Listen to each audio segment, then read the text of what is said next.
name's Miranda and today I'm here to review the latest episode of Gotham. I've been sleeping on Gotham for a while this season, but I finally got back into it and I think this season is one of the stronger ones. I know there's only been 4, so it's not like we can compare a lot, but I really feel like, especially these last few episodes, have been so on point and just giving me pretty much everything I wanted with Bruce and Selina, Tabitha and Barbara, Alfred just being amazing, Lee being a badass leader that I never ever thought she would be. Like, I was unsure about her, like, descent into darkness, and I'm still not loving it, but I do love the fact that we're getting another strong female character in a leader position on the show. Let's talk about my favorite part of this whole episode, and that is Bruce and Selina. I friggin' love seeing baby Batcat. I think it is the cutest thing ever, and I know a lot of people, I saw someone comment one time on a video for a promo of Gotham, they were like, I don't like the back and forth with Selina and Bruce, and I'm like, that's kind of what they are though, like what their relationship in an essence is, especially at this age. And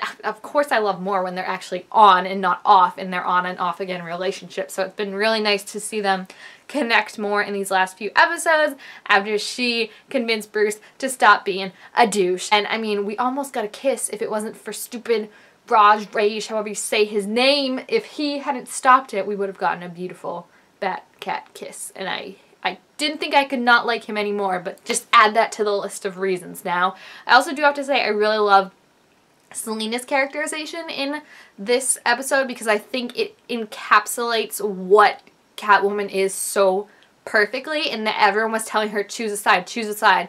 And she finally was like, why do there have to be sides? Why can't we all just agree? There's a bad guy. We gotta figure it out. Like, why can't I just help people and we all work together instead of being like, you're on their side, you pick them, kind of this kindergarten-y stuff. And I really love that they did that because I think it shows just who she is as a character. She's not really in it for just to be bad. She's not really in it just to be good. She's in it kind of for survival and just for herself. And so if there's someone that's threatening her survival, doesn't matter who she's gonna work with, she's gonna work with anyone that will help her to take the person that's threatening her down. Like, that's how it works. And I also especially love, I think they did beautiful with the cinematography and the staging of this episode with Selina, because there's one scene right even before she is made to kind of choose between giving the knife to Barbara or Bruce, you already automatically see her in the middle. Like, they put her in the middle of Barbara and Tabitha are over here, Bruce and Alfred are over here, and she's kind of in the middle. So I like that visually you also see her, how she is this like middle person and this person who doesn't really believe in sides, and I think that's super great that they are emphasizing that more and more because that's who she is. She's not a bad guy, she's not a good guy, she's just a person that's in it to live. Like, that's all she really wants. It's just to live and to live comfortably, and if she needs to steal a couple diamonds to do that, so be it. And then also just, again, the progression of Selina and Bruce together I think is so cute, and how she came back and was even saying like how she gave Barbara the knife because she didn't want Bruce to have to kill Raish and then turn into a douchebag that he's been these past few months, and Alfred was like, yeah, you're right, good point, and Bruce just like, meh. Like, I just love that relationship of you see where she cares for him and you see where she does have these points that he has to admit, and I think he's so self-righteous sometimes that she's the one that kind of knocks some sense back into him and is like, bro, listen, all the world's problems ain't your problems. Like, you gotta, I think she summed it up perfectly when she said like, Gotham has survived a lot long without you, and they can take one more night without you, when she was trying to get him to rest and not be so into like, we gotta fix this knife. Like, I think that's in essence kind of their relationship on the show, and also like what makes them so strong is that they can be lighthearted with each other in a world that is very, very dark, and they can kind of be the ones to pull each other out, which I think is super nice. And I just love seeing Alfred and Selina actually agree on something. Like, it's beautiful. Every time he was like, good point, it was like, you know what, Alfred. Also love Alfred pretending to be married to Tabitha. Oh my gosh, you could tell how mad she was when he had to call her like muffin and stuff, and she was just like, but I think it was a really cool plan seeing how the 5 of them can work together, and also seeing Selina show off more of her, you know, cat thieving skills, Tabitha show off her kind of acting skills, and anytime Alfred gets to go like undercover in something, I just friggin' love it. Like, whenever he gets to put on a show for something, I think the actor is so funny, and he doesn't get to do that a lot, so I love when he does.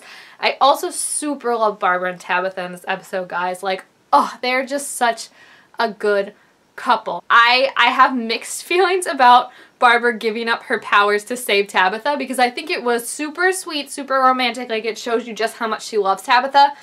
But at the same time, that wasn't her first choice. Her first choice was to keep the power, and then Tabitha got killed, and if she didn't have the power where she could, like, go back in time 60 seconds or whatever, Tabitha would be dead. Like, I don't know about you, but, like, if I'm Tabitha, I'm right now like, oh my gosh, she loves me so much more than she loves her destiny. Like, she loves me. And then if you find out that, no, originally she let you die, I would be like, excuse me. I'd be a little mad about that. So I wonder if that is going to come out at all in any way. And I really thought Barbara's power, like her finding out, because she reversed time twice, I really thought that was going to come into play more, and maybe she was going to actually get the upper hand on Raish.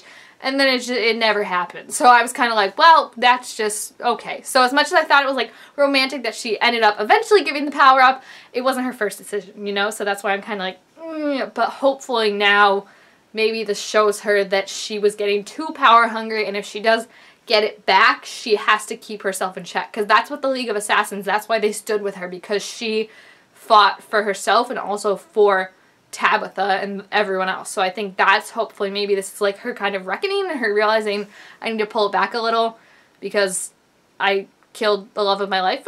So we shall see with that. I'm super not looking forward to all this Raish, Rosh, however you say his name stuff. I lived through it with Arrow in that season, and it was just the most annoying thing ever because it was so similar. I know this is like a big part of Bruce's origin story, and it's kind of hard to do Batman origin story without mentioning Raish, but again, I had to go through this exact same thing with Oliver pretty much on Arrow when it was just like, you are the chosen one, and he's like, no, I don't want to be, and then Raish was just like trying to kill him in every instance, and I just don't, I'm not here for it again. It wasn't fun the first time. I don't think it's going to be super fun on Gotham.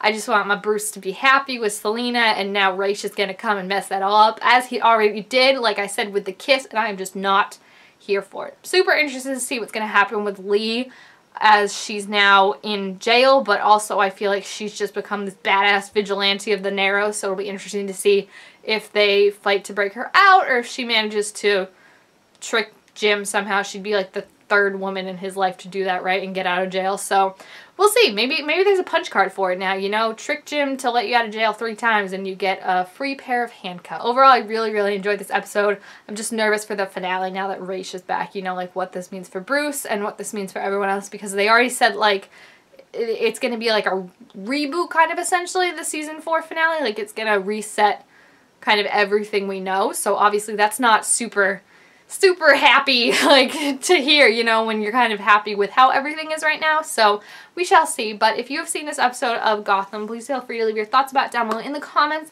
Also make sure to give this video a thumbs up if you enjoyed it, and subscribe to my channel down below to be able to make all sorts of new videos. And I will see you guys next time. Bye!